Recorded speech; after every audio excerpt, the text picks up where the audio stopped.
Je voudrais vraiment qu'à partir d'aujourd'hui, vous preniez LinkedIn au sérieux pour vos stages et surtout que vous m'arrêtiez tout de suite vos histoires de poster sur Facebook et que vous commenciez sur LinkedIn. Il n'y a pas de stage sur Facebook. Aujourd'hui, vos profils sont des profils recherchés.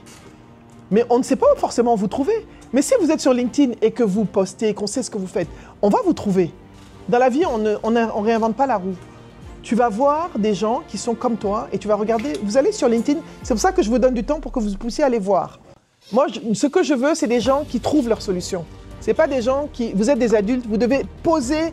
On veut des professionnels qui trouvent des solutions. Vous voyez, il ne me pose jamais des questions bizarres, lui.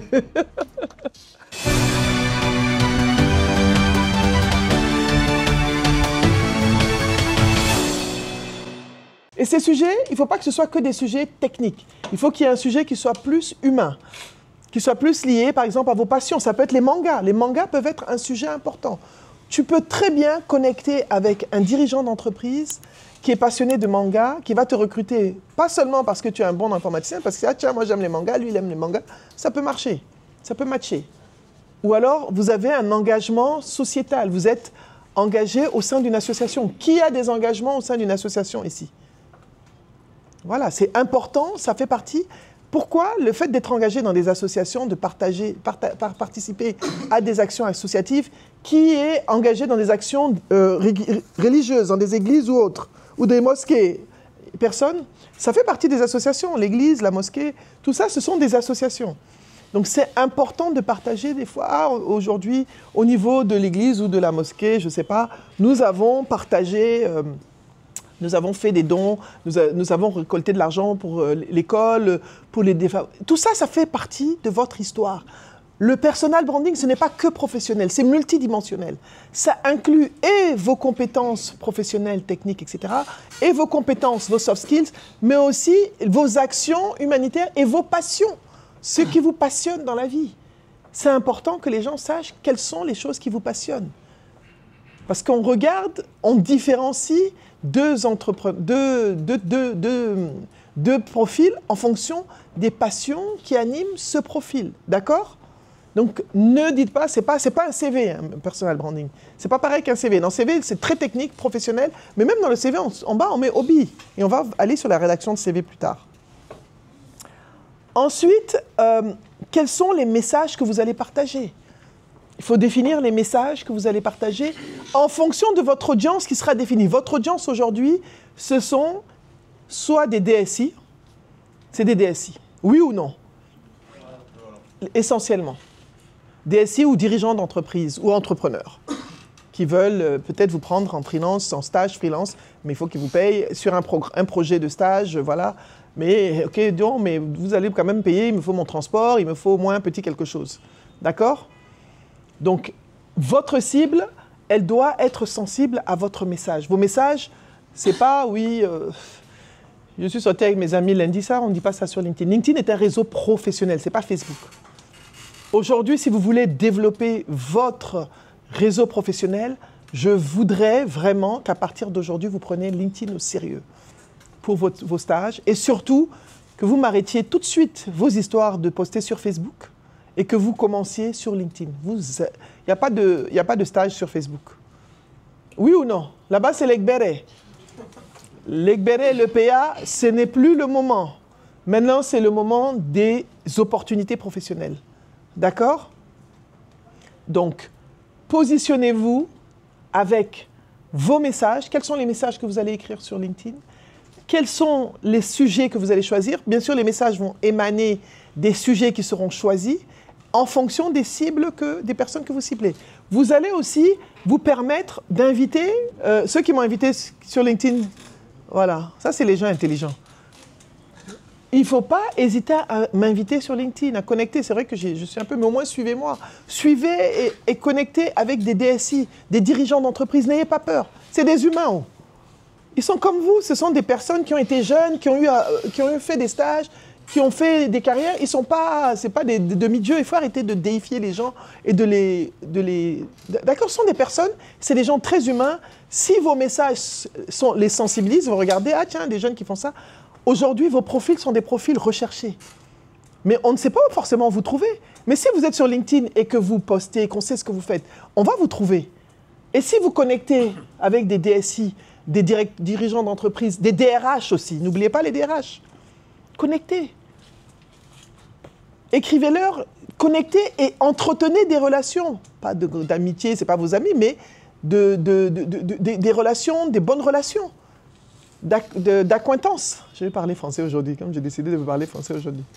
Des bonnes relations, hein, voilà, je suis un jeune informaticien, c'était pour vous dire bonjour, je vois ce que vous faites, merci, votre entreprise est intéressante, est-ce que je peux avoir un rendez-vous avec vous? Ne dites pas je cherche un stage, ne commencez pas tout de suite comme ça. Au fur et à mesure que vous développez une relation avec quelqu'un, que vous vous intéressez à ce que cette personne poste sur son profil, que vous commentez, à ce moment-là, vous avez une relation avec la personne, à ce moment-là, ah vraiment, voilà, je viens de finir mon programme et nous sommes en train de chercher un stage. Mais ça veut dire que tu as entretenu une relation avec la personne. D'accord? Moi, des fois, je ne comprends pas des gens qui ne m'ont jamais écrit, qui ne m'ont jamais dit bonjour, qui tout d'un coup me disent « Ah, je cherche un stage ». Tu ne m'as pas dit bonjour, je cherche un travail. Dis-moi bonjour de temps en temps. C'est la relation il faut construire les relations. Le réseau est important. C'est vraiment un outil de réseautage puissant que vous devez utiliser. D'accord? Donc, vraiment, j'insiste. Hein. Alors, comment est-ce que vous allez optimiser votre profil LinkedIn? Premièrement, vous devez avoir une photo de profil professionnel. Vous pouvez aller voir mon profil, ma photo, elle est professionnelle. Il y a plein de gens qui ont des bons profils, vous verrez. Ça, c'est un ancien profil LinkedIn que j'avais. Donc, vous devez mettre un titre percutant qui reflète votre expertise. Expert en data science. Même si vous n'êtes pas encore programmeur Java, Python. Mettez, ça ne fait rien. Il ne faut pas avoir peur, il y a beaucoup de VI là-bas. Soyez aussi VI comme les autres. Vous avez vu les VI de LinkedIn? Quand tu es là-bas, des fois, tu as mal à la tête. Donc, n'ayez pas peur. Python, passionné de Java, Python. Vous pouvez dire, ah, passionné par Java, machin. Bon, vous trouvez un titre percutant. Assurez-vous d'être tous amis sur LinkedIn. Je ne vois pas ce qu'il y a de drôle. Ensuite, vous avez d'anciens camarades de classe. Connectez-vous avec eux. Connectez avec des professionnels de votre domaine. Je vous l'ai dit, même si vous les connaissez ou pas. D'accord? Utilisez la fonction recherche pour trouver des personnes clés dans votre secteur. Utilisez les hashtags avec pertinence. Ne mettez pas 4000 hashtags, quoi. Java, passionné de Java, data science expert, bref, c'est à vous de voir. Et puis, il y a des statistiques, les KPIs, pour voir vos performances quand vous arriverez à un certain niveau. D'accord? Donc, informez-vous, suivez les tendances de votre secteur et les évolutions de LinkedIn pour rester à jour. Et suivez les influenceurs clés dans votre niche. Il y a des gens qui ne parlent que de Java, de Python, de ce que vous faites. Il y a des gens qui sont sur les réseaux, qui sont des programmeurs, qui ne parlent que de ça. Vous pouvez les chercher et les suivre. OK? C'est clair? Alors, il faut pouvoir, sur LinkedIn, il faut savoir décrypter une offre d'emploi. Alors, on va parler maintenant de CV. Alors, l'objectif ici, c'est de rédiger son CV et sa lettre de motivation. Qui a déjà rédigé son CV et sa lettre de motivation? D'accord. La rédaction du CV, il faut réviser. Le titre du CV doit correspondre à l'offre d'emploi, déjà. L'accroche doit être adaptée au secteur d'activité et au métier. OK? Il y a des exemples de CV dans la présentation que je vous ai envoyée, que vous allez pouvoir regarder. Vous devez prioriser vos compétences. Expert en data science, programmeur Java, full stack, machin, etc. Et surtout, en insistant sur les mots-clés de l'annonce d'emploi, de l'offre d'emploi qui sont utilisés. Parce que si l'annonce dit « je cherche un full stack » et que vous dites non, juriste programme, ça n'a rien à voir. Tout de suite, votre CV, on le balance. Le niveau de maîtrise des logiciels est indispensable au poste indiqué. On va vous dire maîtrise de tel logiciel, maîtrise, est-ce que vous les maîtrisez, expert, est-ce que vous maîtrisez totalement, débutant, etc. Vous devez être clair là-dessus. Les soft skills mentionnés sont des qualités appréciées dans le secteur. Vous devez savoir dans votre secteur d'activité quels sont les... En général, on va vous dire sur l'offre d'emploi quels soft skills on veut que vous ayez. Quelqu'un qui soit dans la collaboration, etc. Donc, vous devez rebondir là-dessus. Vous devez faire le tri dans vos expériences. Faites le tri dans vos expériences. Seules les expériences liées au poste seront détaillées. Les autres, vous allez les mettre, mais les expériences liées au poste vont être détaillées. Par exemple, lors de ma formation, nous avons développé un projet en Java, en Python, ici. Ce que vous avez fait ici, ça fait partie de votre expérience. Vous devez le mettre. D'accord? Les certifications utiles pour le métier sont mises en avant. Quelles sont les certifications? Par exemple, en fonction des offres, parce que moi, ce n'est pas des offres de consultation ou alors des appels d'offres que j'ai de clients, je dois répondre à... J'envoie certains documents, on me dit, ah, on a besoin de vos certifications en intelligence émotionnelle, en disque, etc., en coaching. Hier, il y a quelqu'un qui m'a demandé, on a besoin de ton diplôme en management. Donc à ce moment-là, j'ai dû envoyer mes diplômes et mon diplôme en ingénierie en informatique. D'accord? Qui date de très longtemps, avant votre naissance. Donc, pour faire un CV attrayant, il y a 5 étapes. D'accord? Le bilan personnel, le bilan professionnel, la connaissance des exigences du poste, l'adéquation profil au poste et la présentation du CV. D'accord? Donc, vous faites votre bilan personnel, c'est à vous, ça part dans le CV. Hein. Vous écrivez, voilà mon bilan, je suis là, voilà ce que j'ai fait, voilà personnellement où j'en suis, voilà les exigences, le poste exige ceci, cela. Est-ce que mon profil va avec? Et à ce moment-là, je peux commencer à travailler sur mon CV. Le CV, on ne va pas directement, on le prépare en amont. Bien organiser le CV. Il faut utiliser les bons mots-clés, d'accord?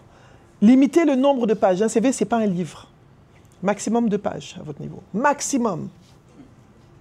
10 pages, non.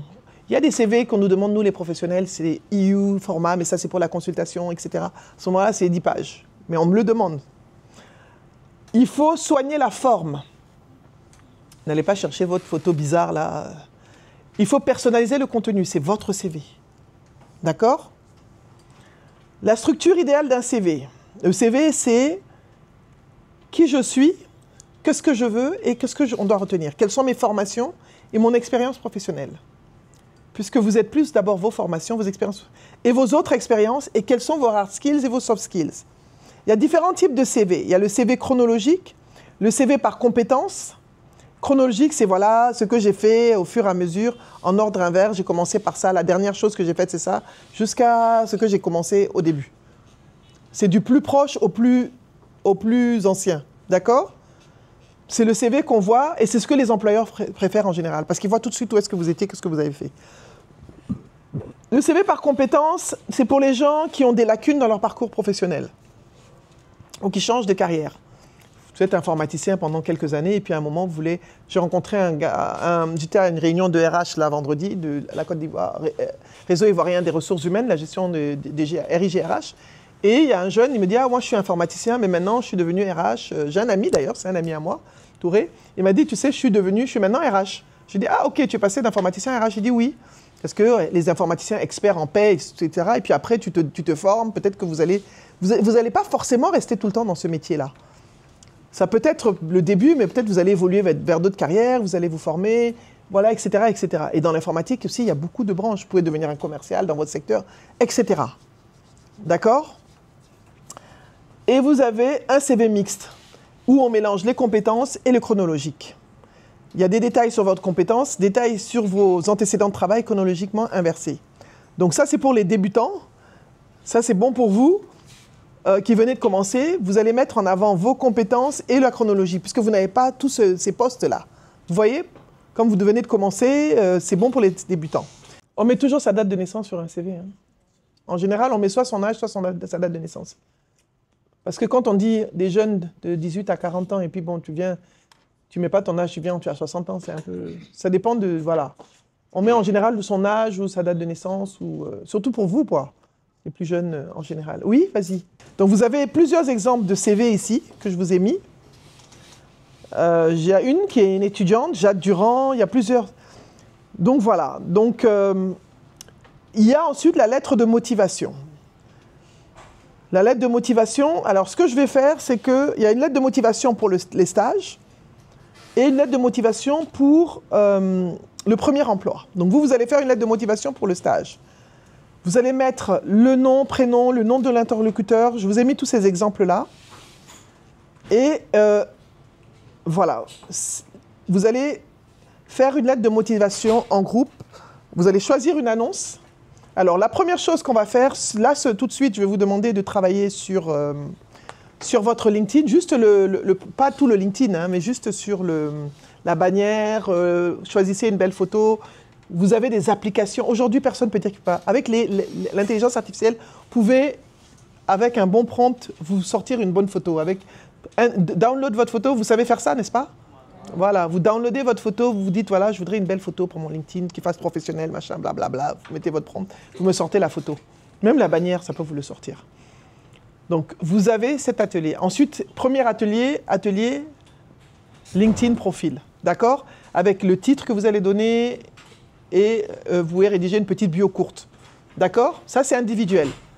Chacun le fait individuellement. Donc, vous avez 1 heure pour travailler sur votre LinkedIn, d'accord? Le temps que les retardataires arrivent, que vous leur expliquez, puisqu'on a celui qui ne vient pas avant 12h30 est viré. Ceux qui viennent à 12h30, ils viennent à 12h30, vous prenez l'heure de la pause, 12h30, 13h30 pour leur expliquer ce qu'on a fait et ce qu'il y a à faire. De 13h30, non, il est 11h40, non, de 11h40 à oui, jusqu'à 12h30, vous avez. En tout cas, vous avez de 11h. Ensuite, vous allez travailler sur votre CV. Je reviendrai à ce moment-là. Travailler sur votre CV et sur la lettre de motivation. Au plus tard, soyez des adultes, hein, s'il vous plaît. Au plus tard, à 14h, d'accord, je veux que vous ayez travaillé sur tous ces éléments-là. Que tout soit terminé. Et que tout soit, on va faire la présentation entre 14h et 15h. Je vais voir de façon random. Donc, vous avez jusqu'à 14h pour travailler sur ces différents éléments. C'est à toi de voir. Vous avez du temps. Vous allez regarder les LinkedIn des gens qui font ce que vous faites. Dans la vie, on ne réinvente pas la roue. Tu vas voir des gens qui sont comme toi et tu vas regarder. Vous allez sur LinkedIn. C'est pour ça que je vous donne du temps pour que vous puissiez aller voir.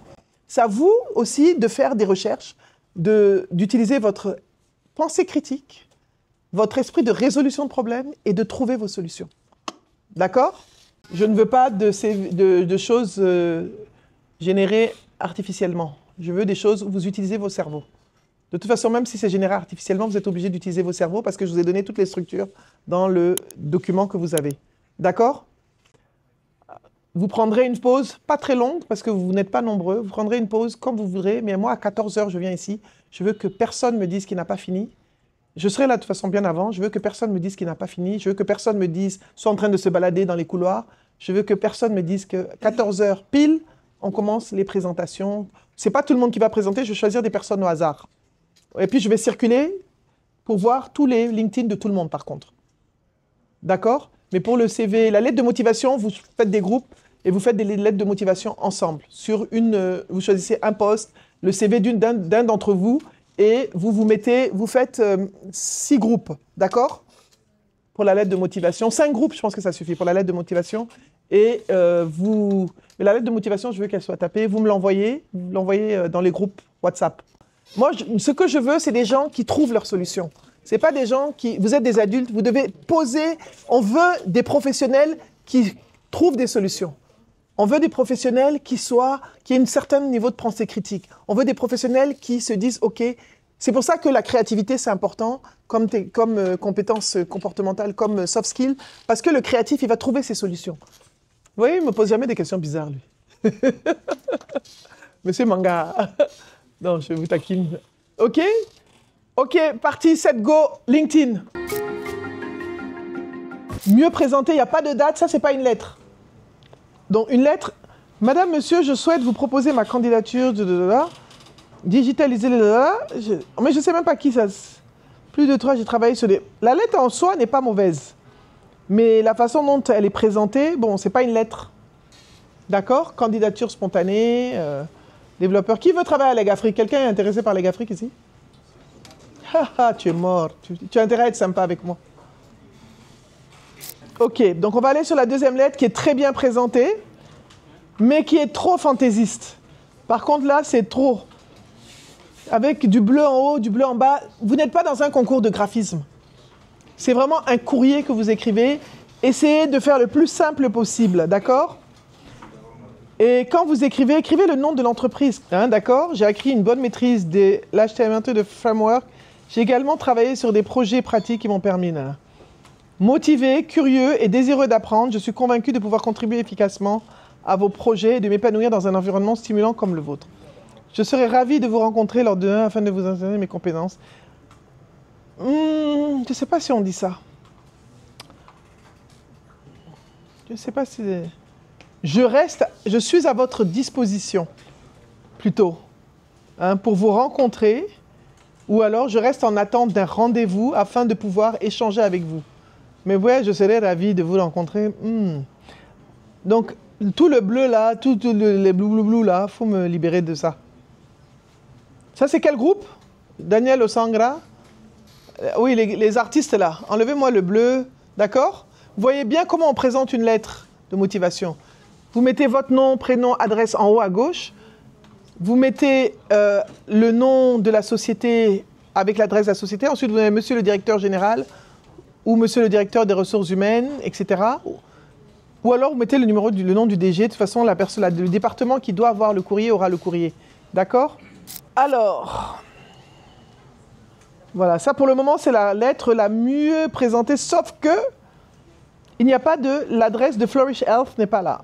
C'est parfait. Koé Kanga Jean Moïse, le nom, l'adresse, c'est bien. On ne dit pas fait à Abidjan le. Quand c'est une lettre, on dit Abidjan le. D'accord, les jeunes? Là où tu as mis à l'attention de l'équipe de recrutement, tu dois mettre le nom de la société, Flourish Health, Abidjan, blablabla, numéro T2, adresse, etc., Côte d'Ivoire, d'accord? Objet, c'est parfait. Vous avez mis un objet. Monsieur le directeur général ou le directeur des ressources humaines. Le directeur, ça ne veut rien dire. Il y a 4000 directeurs dans les entreprises. D'accord? Sinon, la présentation est très bien. Startup en base précoce. Je suis autonome, rapide. J'aime beaucoup parce que tu as bien mis les soft skills en avant. Donc, sachant ce qui me motive particulièrement, c'est Flourish Health. Très bien.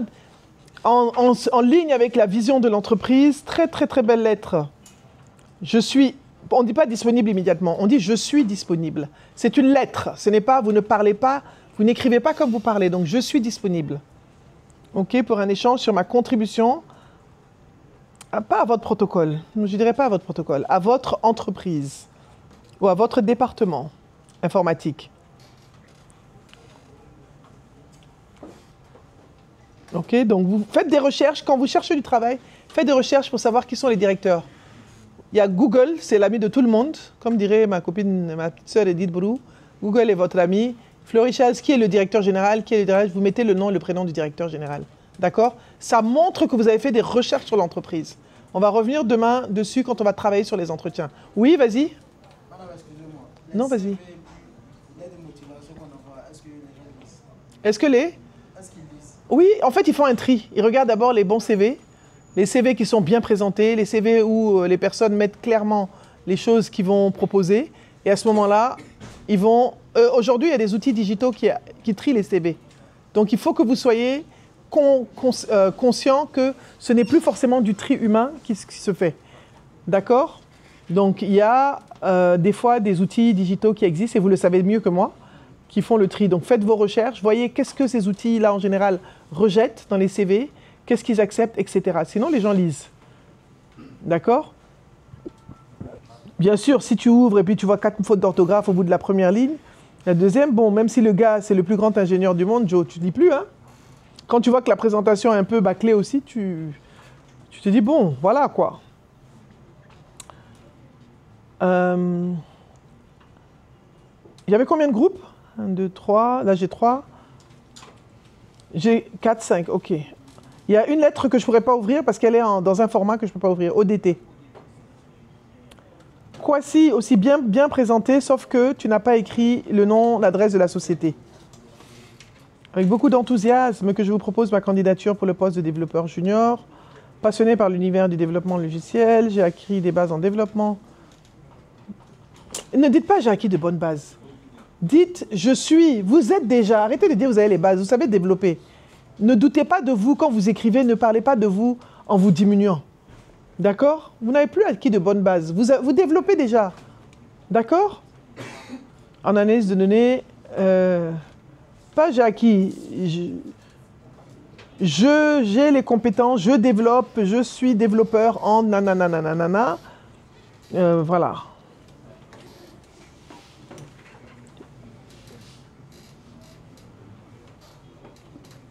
L'occasion, la conception d'applications mobiles pour la gestion immobilière et le développement de sites web. La santé, ces expériences m'ont permis de remplir en Python, Java très bien.